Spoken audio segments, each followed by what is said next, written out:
This one from Phil says, hey guys, with rent rent, do you think it's a good idea to have multiple renters? For example, have a silo for plumbers and another silo rented out for another business for roofing, all on a trades related domain? No, in my opinion, no. Go with a single niche site and have, if you want to target multiple niches, which I don't recommend, you'll spread yourself too thin. Just pick one, pick plumbers or whatever. If plumbers is it, you mentioned that one, pick plumbers and build a plumbing site. Remember guys, think about all the specialized services within the plumbing industry or the HVAC industry or electrical or roofing, right? So that if you're going to build a site, build a site around plumbing, and then you build silos about the different plumbing services, right? Make it entirely about plumbing. I know a lot of people that think that if you niche down that you are reducing your pool of potential buyers, when it's actually the exact opposite, guys. And I know I've been hammering away at that for years with you guys, and I know a lot of people that just they don't think that. You think that if you niche down, you're going to limit your ability to generate revenue. And that's exactly opposite. If you niche down, you will significantly increase your ability to generate revenue for a number of reasons. It becomes easier to scale because everything that you're going to do is going to require trial and error to get good results. So once you dial in on one industry, right, which takes time, it takes time and effort and trial and error in order to dial things in on every level, right? Not just the SEO, but how to sell it, how to communicate with the business owners, how to write copy, which ads convert. So the creatives, design, like all of that stuff, messaging, all of those things need to be dialed in for a particular industry to get really good results. So if you're trying to do that across 10 different industries, how do you get good at any of them? You're not going to get good at any of them, right? If you're trying to spread yourself out across too many, it's too much work.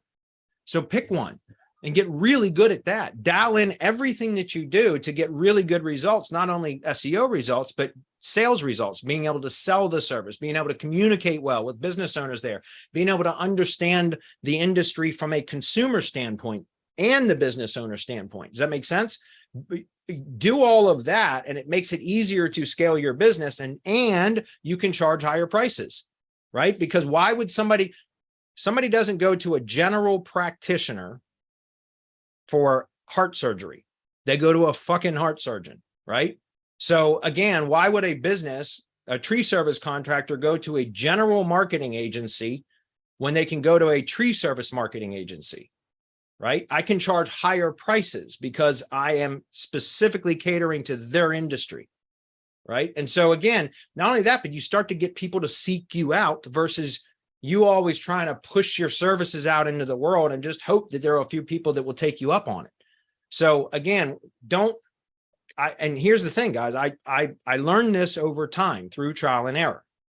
Because I thought that I was niching down when I went from a Me Too generalist agency to just working with home service contractors. I thought, okay, well, I've picked a niche. It's home service contractors.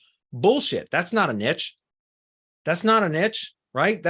I was working plumbers, electricians, HVAC, landscapers, tree care professionals, roofers. I've worked with all of those different types of septic service companies. Like I've worked with all pest control companies, all of these different companies, because I said I niched down to home service contractors or home services.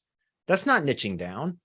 All I did was just went from learning keywords across different kind of industries like insurance and real estate and all these other things to learning all the different keywords for all the different trades, right? And it's not niching down when you do that. So saying I'm only going to work with contractors is not niching down.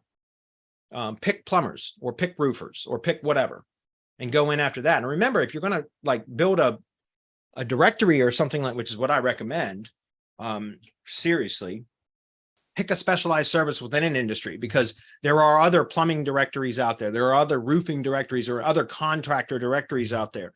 So pick a specialized service within an industry and build a directory around that. Doesn't mean that you can only offer SEO services for that one service. That's just your foot in the door and it's conversation starter, right? If all plumbers do water heater replacement, right? That's one service of many that they provide. I'm just saying, or drain cleaning, whatever, something like that, that you can build a directory around drain cleaning plumbers or drain cleaners or something like that. I'm just using this as an example. It's purely hypothetical. But you build a directory around that, you will likely be able to rank that because you're not competing with plumbers, you're competing with drain cleaners, which won't be there's not going to be a lot of competition in that.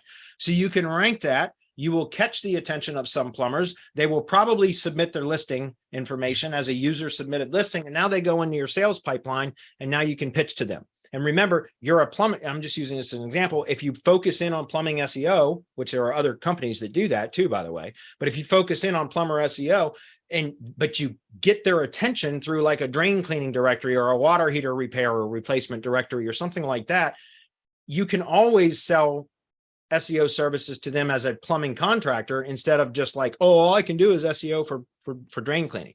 Does that make sense?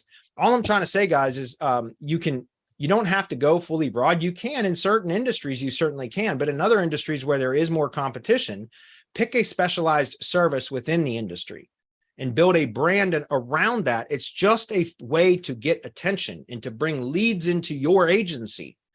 And you can always sell SEO services and other services to them, not just for that one, if that makes sense. So just to clarify, what I'm saying is,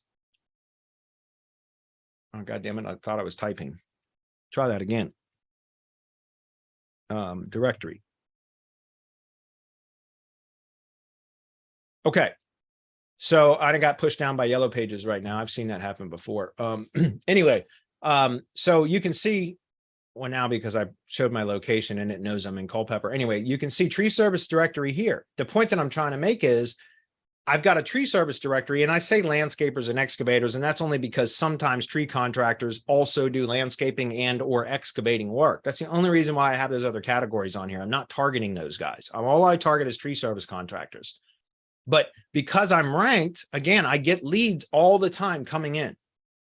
So I've not narrowed my pool of buyers. I've expanded it by niching down. And now I get leads that come into my sales pipeline 100% on autopilot without me having to even do a damn thing. Does that make sense? So you're not narrowing your pool of buyers. You're actually expanding it, or people will start to seek you out is what I'm saying, right? Anyway, that is, again, my opinion, but I've been doing agency work since 2014, but lead gen, 2013, sorry, agency work since 2013, but I've been doing lead gen since 2010. And after all these years that I've been doing it, guys, the best move I ever made for my agency was to niche down. And I don't mean niching down from just anything to contractors. I mean niching down. That was my first step, but that wasn't really niching down, but niching down all the way to just tree service contractors. When I finally made that switch, which I believe was in 2019, that's when I really started to see growth with my agency. Okay. Anyway, hopefully that's clear. Last thing about this really quickly, guys, is if you are doing lead gen stuff, it's a little bit trickier with rank and rent, but you can, by the way, you can do rank and rent with multiple renters. If you do like a round robin phone service, right? To where like each time a call comes in, it goes to the next, like if you've got three buyers or renters or whatever, you could do a round robin where,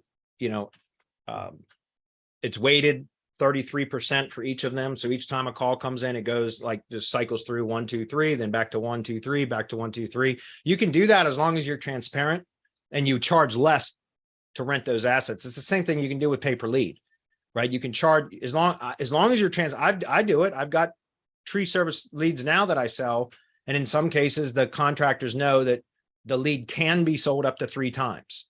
I give when I'm offering a pay per lead offer to a tree service contractor, they usually have that. It depends on where the location is and everything else. But if it's one that is an option available, then I tell them, look, I can sell you the lead exclusively for $60 per call.